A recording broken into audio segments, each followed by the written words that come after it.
prepare to have your ears tortured. It's From the Front Row with Johnathan T. Rokford. Huey!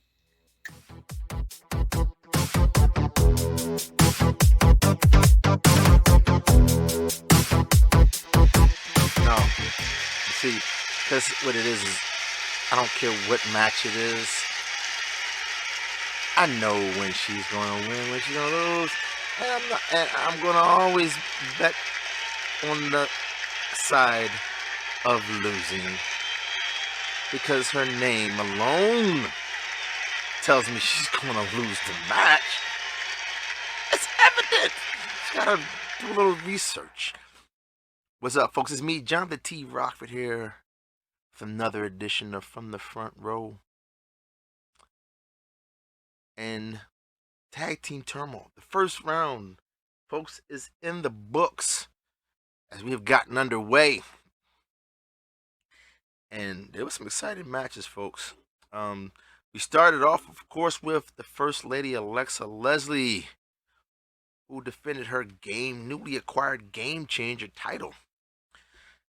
Running it back with the Prince of Crime, Delirious, whom she defeated again. I guess he didn't have what it takes the first time.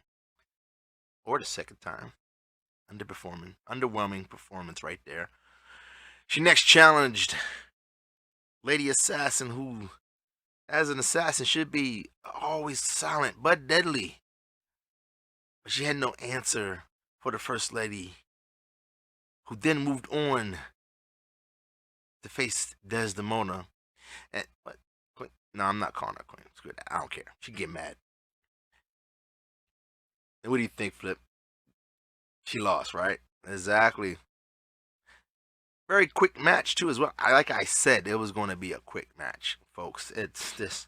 There was nothing really to ponder upon that. Now, we did have some individuals not taking part in Tag Team Turmoil. They were placed in matches. And our first match saw DJ Tech versus Crusher LB, which was supposed to be a triple threat match, but Robert Isaiah Salea, folks, didn't show up. But Crusher LB was able to pick up the win. You know, I'm glad he wasn't in Tag Team Turmoil. I would have hated to have been his partner. He didn't show up. Holy fuck. I don't know. He might have been somewhere, trout slapping something. I don't know. Our next match was Supreme Knight facing Mr. Money in the Bank, who doesn't seem to want to cash in his briefcase. Texas hates you. And Supreme Knight defeated Mr. Money in the Bank. You know, if I was him, I don't know, maybe he's trying to get all the losses out the way before he cashes in. The irony is he faced the prior holder of the Money in the Bank contract. That's exactly what happened to him. He won all his matches and then faced the champ, cashed in, and failed. Now, our last singles match saw Lady Assassin defeating Needles Kane. That's good on you, Lady Assassin. We're proud of you. That's what we need you to do. We need you to win. You can do it. Yeah. You don't hear too much from her, though. No. But that makes it even more dangerous, in my opinion. Now, we started off the first round with some play-in matches. And hold on, folks. Let me put on my thinking cap, because...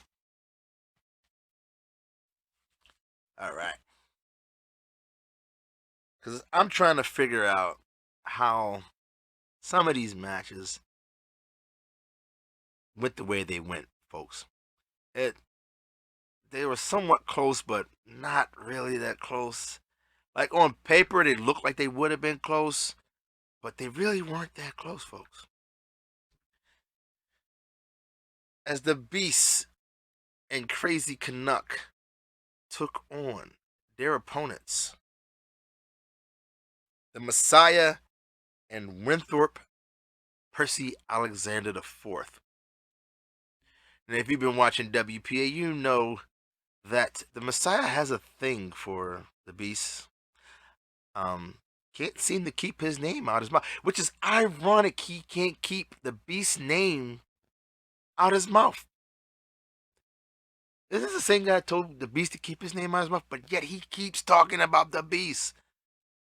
I'm trying to think on why you would keep doing that and then lose. As the Beast and his team were able to pin the Messiah when the Beast hit the Beast Bomb on the Messiah for the win. Gee whiz, man. Winthrop was not too happy about that. He had to switch back to his other hats and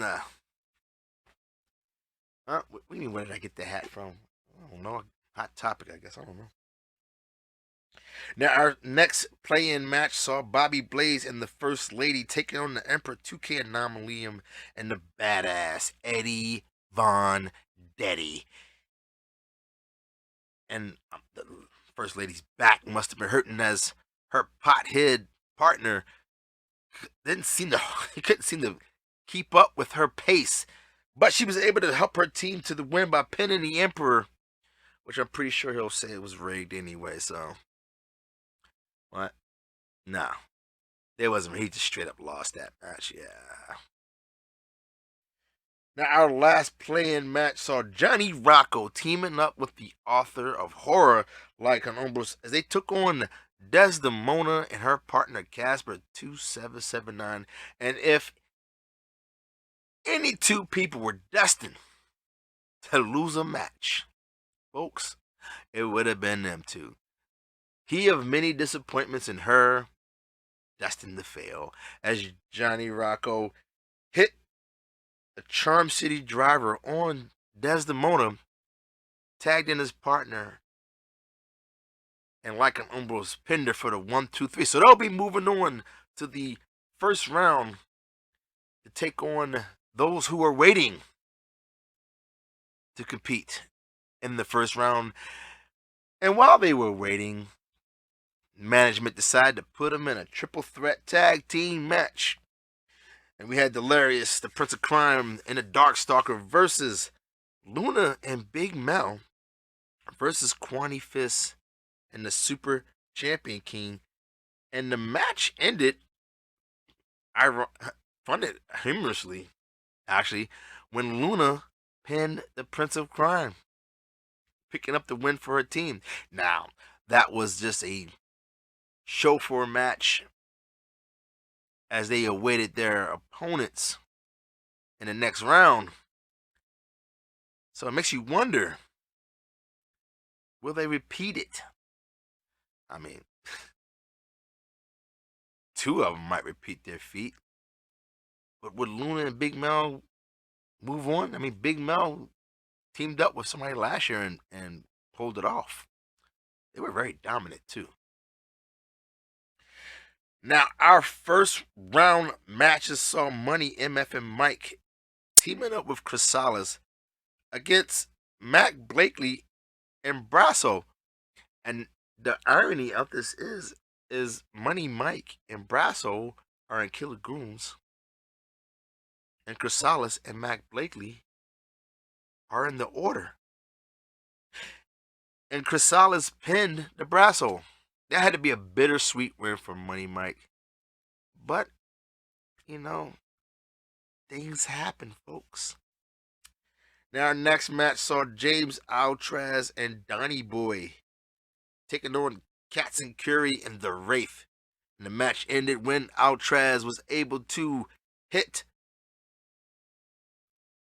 the Wraith with a top rope suplex. And his partner hit him with a frog splash. They double teamed the Wraith and then pinned him for the win. Yeah. Hey, you know, it sucks to get pinned, but hey, it is what it is. Now, our women's international champion teamed up with, I'm so sorry, Martel the Carpenter. Ooh, that was like a recipe. Another recipe for destruction there. Or disappointment. As they took on Red Death and the Master Sean Puff. Now, luckily, Martel, of course, was the one that got pinned. As Red Death was able to roll him up and pin him. While Shona just sat there and shook her head.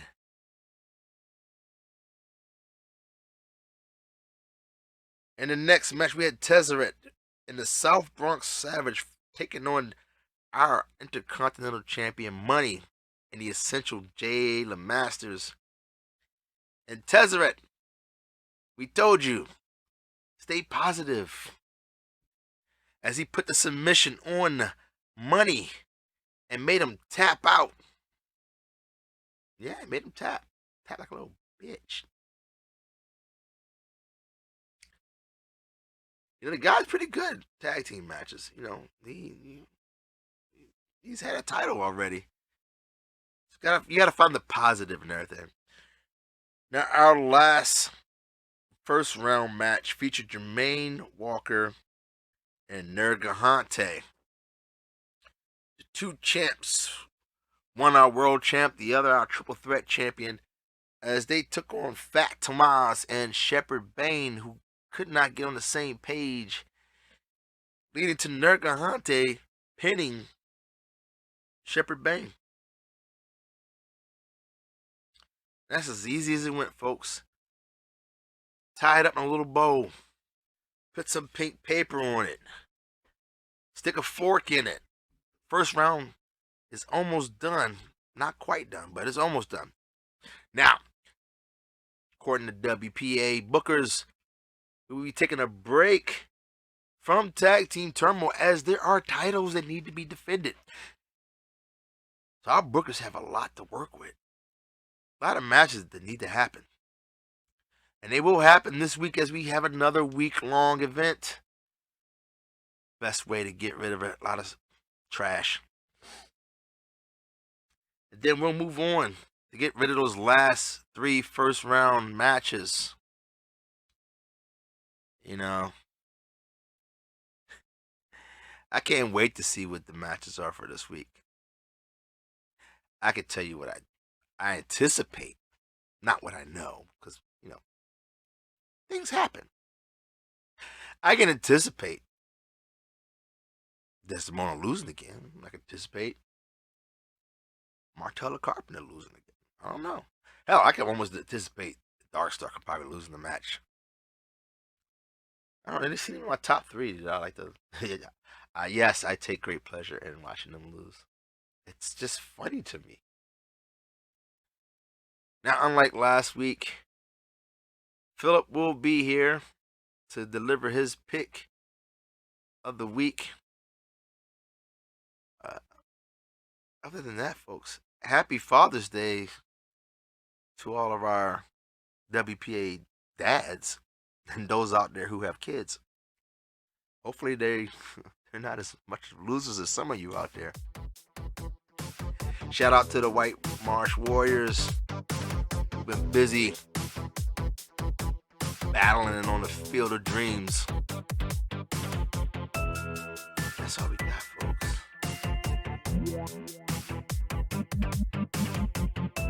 Take care. Remember, don't drink and drive. Tell your loved ones you love them and hug them. Pick up that phone and call that friend that might need to hear your voice. I'm Johnathan T. Rokford. That's all we got, folks.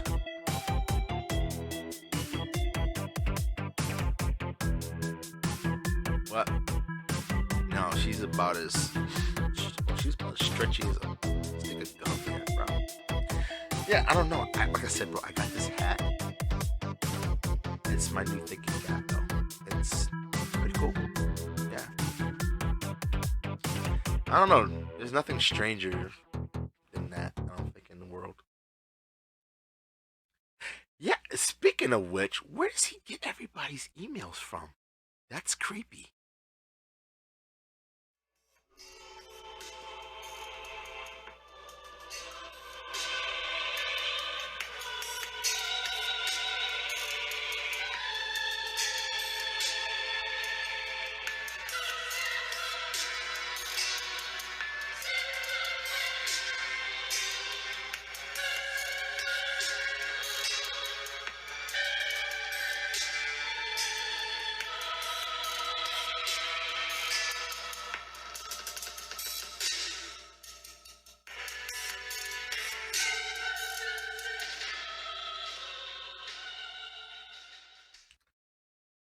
Hello, WPA. Just once again, time for you to be honored and feel privileged by hearing my voice come across the airwaves. I, of course, am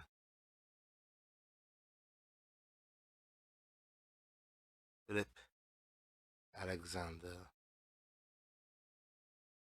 Carrington the Fourth.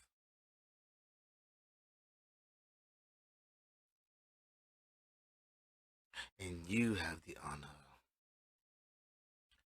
of watching and listening as I tell you who the most impressive pick of the week is, or in this case was. And this week's pick showed extreme grit and courage. She carried her team like a true ring general.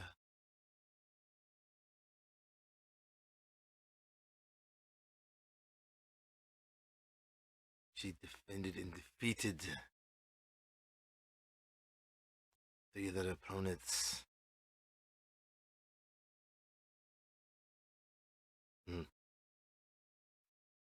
I speak, of course, of the First Lady, Alexa Leslie, television champion, game changer champion,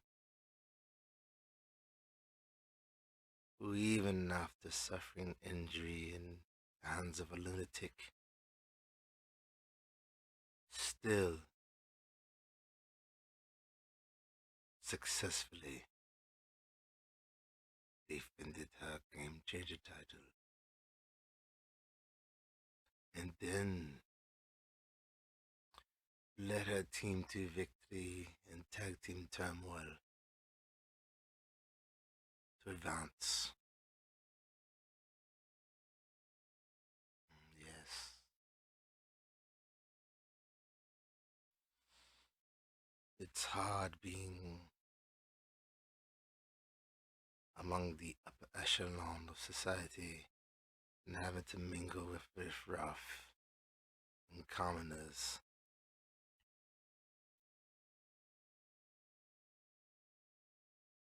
Yet, the First Lady maintains a level and air of dignity, and at the same time, a mode of viciousness that made it very easy to make her my pick for the week.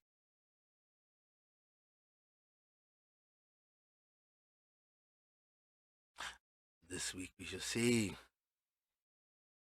if she can maintain that level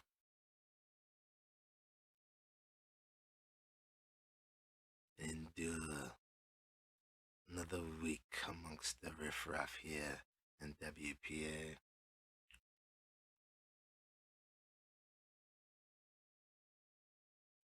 But until then, I bid you good day.